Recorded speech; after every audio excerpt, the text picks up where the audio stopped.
going to be introducing the panel. Right now on panel 1, which is actually me on here, but I'm going to talk about domestic violence sometime during this session today. But anyway, we're going to start off with MoPoetry Phillips, and she is going to be empowering women who need healing. Just a little bit about MoPoetry Phillips. She graduated from NKU in 2010 with a BA in English and a focus on creative writing. She's an evangelist poem for, let me read this. During her early years, she was given the name Evangelist Poem for her In His Presence series of inspirational poetry.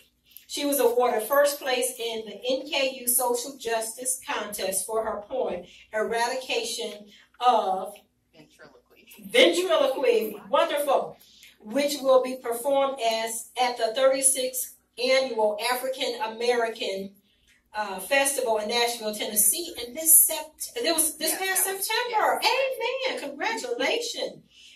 She's received lots of awards and everything, and so we're going to have her come up at this time, and she's going to speak to us for about 10 minutes, and we thank you. Come on up.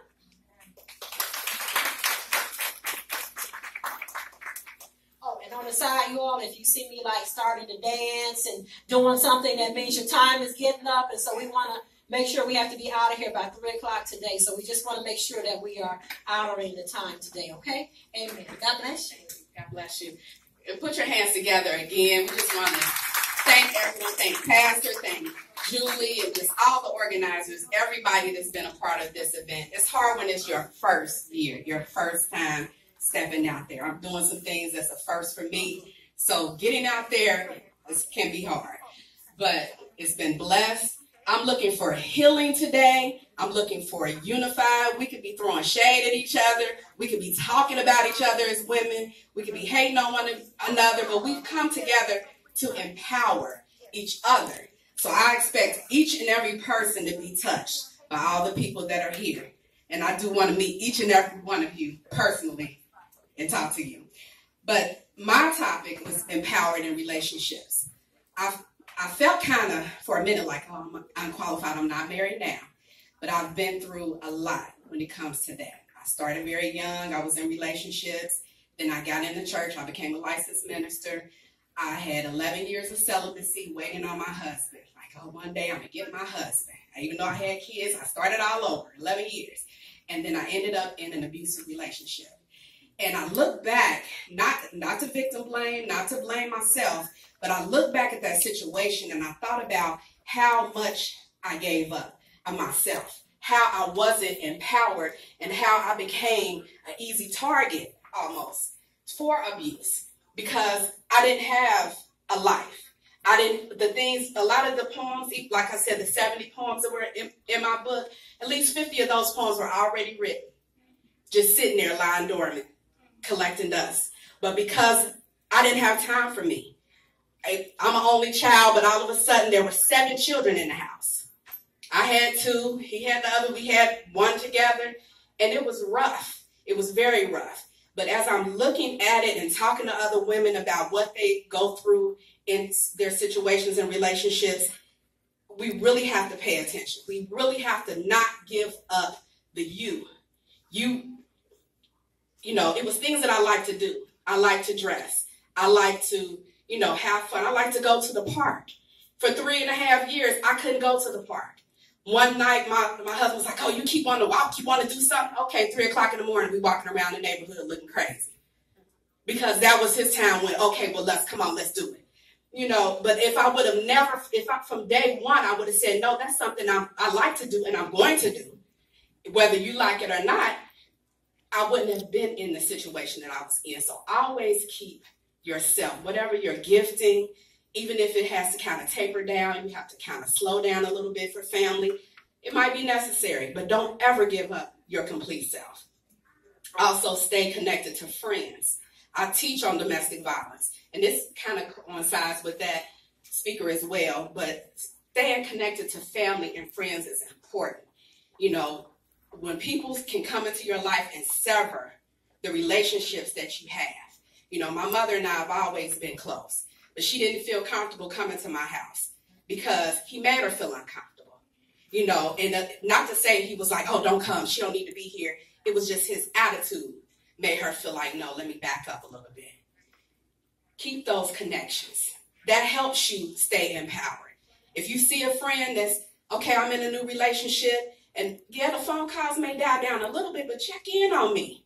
Call me. I tell my friends, like, look at me, girl. I need you to check me. Keep it real. Let me know, like, am I doing too much? Have I totally backed up? Can you still depend on me as a friend?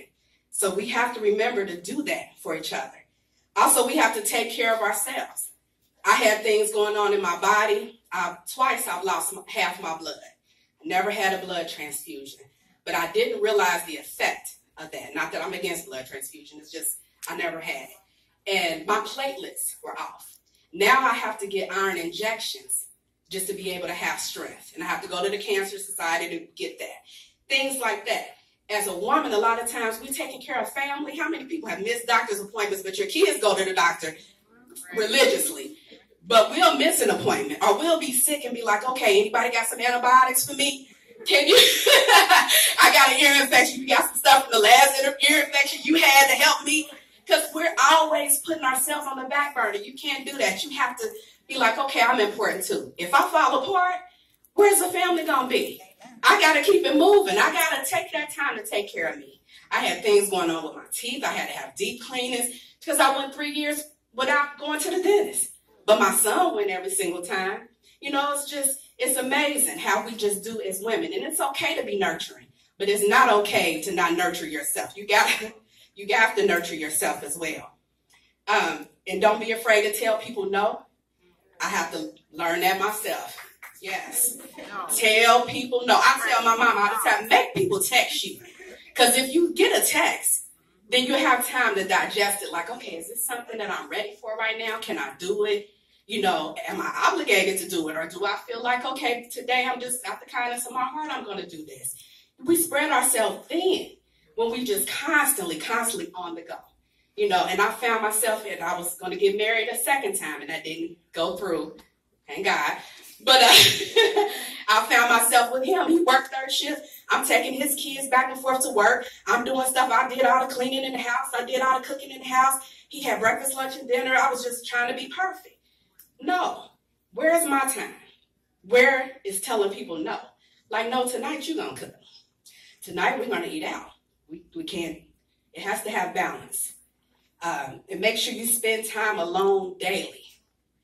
What I found, sometimes home can be so, when the kids meet you at the door, like, Mommy, oh, I got this and this going on. You might have to stop it in the parking garage. You might have to stop it right outside your house. Netflix is on the phone. You can watch a whole little series right in front of the house before you come in. And just kind of, that's your time. Get that. One day I went to Panera Bread. I'm like, oh, I got free Wi-Fi right in the parking lot. And I watched my movie, and then I went home. Because you just have to do little things. Be creative, but demand that you're going to have time for yourself. And then, as I was saying before, don't stop doing the things that you love. I should have been doing this right here. I should have been traveling. I'm 44 years old, and I just started publicly in April. If I would have been doing it from the beginning, could you imagine? Because in 2 months, Facebook was almost maxed out. In 2 months, in 2 or 3 months, I had 3 or 4 features in different cities and things going on. But that timing, even though, yes, now it's God's timing, I feel like I kind of hindered a little bit. It could have been faster. Yeah, just a little bit. So I am just here to encourage you. I want to hear from all the speakers, so I'm not going to take up complete time, but just empower each other. We need each other. Love on each other. All right. Thank you.